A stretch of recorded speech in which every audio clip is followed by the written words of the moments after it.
Ouais, je vais faire une petite précision AGC quand même, parce que, alors, je t'explique quand même le contexte. Hein. Tu permets, je fais des vidéos, donc je parle de mon point de vue, bien évidemment. Hein. Donc je t'explique, hein, bien évidemment, puisque cette vidéo c'est moi qui l'a produit. Hein.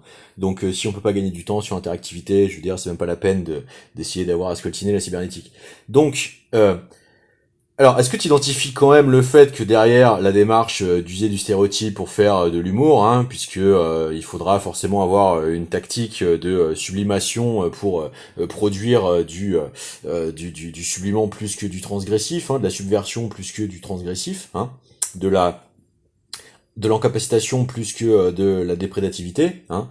Est-ce que tu identifies quand même que la structure de l'écriture de ta chronique, hein, vient pour nécessiter confondre longévité et ère juvénile, de nécessité de prendre des figures de référence uniquement en fait cannibalistes, hein, c'est-à-dire Cabaliste chez Madonna, dans les fichiers Epstein chez Gillo, toujours dans le star system du déroulage de la pop culture, de couverture de l'occupation coloniale, et du coup de prendre le praticien de santé véritable pour le draculaïser. Hein. Bon, je dis juste ça au passage, non. Parce que je veux bien en fait, si tu veux, l'exercice d'écriture, d'essayer de dériver sur l'emploi des apparences, mais en fait c'est le problème en fait de la nature de ton émission et de la fonction en fait de ton type de chronique dans celle-ci, c'est de faire le chantage à la promotion pour venir dérouler systématiquement une corruption d'usage. Hein. Et cette corruption d'usage, si tu veux, à un moment, dans ta chronique, si la chute était au service véritablement d'un triomphe de la raison à la fin dans la forme, j'aurais pas en fait de nécessité de venir faire le petit supplément actuel.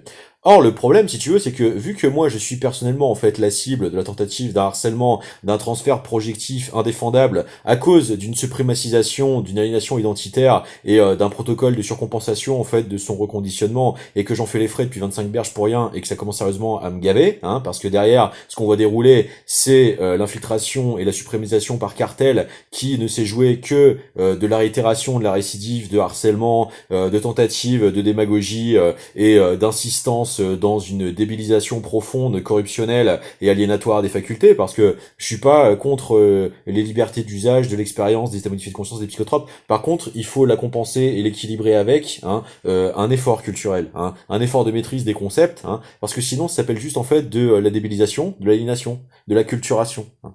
Alors, tu parles des signes visibles interprétables. Bien sûr, c'est normal puisqu'ils sont décontextualisés. Et c'est le problème en fait de ton indéfendabilité publique. Parce que, je sais pas si tu réalises là, mais si tu regardes aussi l'intégralité de ce qui se passe en France, tu verras que du côté de l'extrême droite offensive, hein, par exemple chez Rougeron et Morillo, hein, il y a le fait d'appuyer en fait le dysfonctionnement dégénératif actuel du dévoiement de France Inter. Hein. Alors, je sais pas si tu observes très bien quand même, mais je suis en train d'essayer de faire ce qu'il faut pour que chacun puisse avoir les outils véritablement décisifs, d'éviter le piège de l'imposition du conditionnement à la démagogie fait pour essayer de nous effondrer tous en essayant d'inexorabiliser l'interdéprédation mutuelle par les conditionnements micro-ciblés des différentes ultra-communautarisations possibles dans le but de leur antagonisation irréversible. Hein. Donc si tu veux, j'aimerais bien que tu arrives à faire autre chose en fait que le stéréotype, hein, de la perversité en fait dégénérativo agressive réaccaparante, hein, du trouble en fait surcompensatoire du viol de l'intégrité physique de l'individu type. Hein. Ce serait quand même sympa d'essayer d'avoir une capacité créative de formulation au-delà le seul registre du déglutissage de la violence physiologique subie en fait, parce que si tu es volontaire d'aller la chercher toi-même, quel est l'intérêt pour la société du fait d'essayer d'en tapisser les meurtrissures dont tu t'en flagelles en fait, hein? Oui, t'es masochiste, d'accord, mais pourquoi est-ce qu'on devrait en être essentialisé? Tu nous expliques? Bon, alors si t'as quelque chose à dire, ce serait quand même sympa que ce soit pas systématiquement au détriment de ceux qui s'efforcent d'essayer de produire du savoir. Ce serait quand même pas mal. Hein. Parce que si les personnes actuellement étaient déjà préalablement mises à l'abri, comme ça devrait être normalement le devoir de l'État-providence, hein, et le devoir des individus de par leur devoir constitutionnel, il n'y aurait pas de problème de nécessité à pallier par l'initiative la carence, hein, justement, de l'existence de ces spontanéités.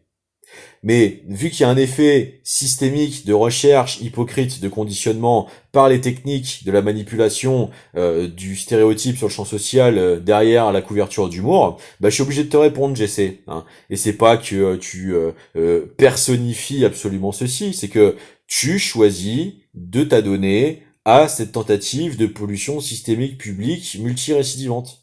Donc, tu n'as pas à t'étonner derrière de la réponse sociétale nécessaire pour garder les précautions du fait d'éviter que ton action soit seulement, en fait, dégénérative. Voilà, bonne journée, hein. Et puis il y aura moins de signes quand les gens pourront véritablement en fait pratiquer le savoir de ce qu'ils ont acquis au lieu d'en être impossibilisés par le maintien de la perversité inquisitionnelle interventionniste, hein, dont tes chers Mathieu Noël sont les extensions complices, ok?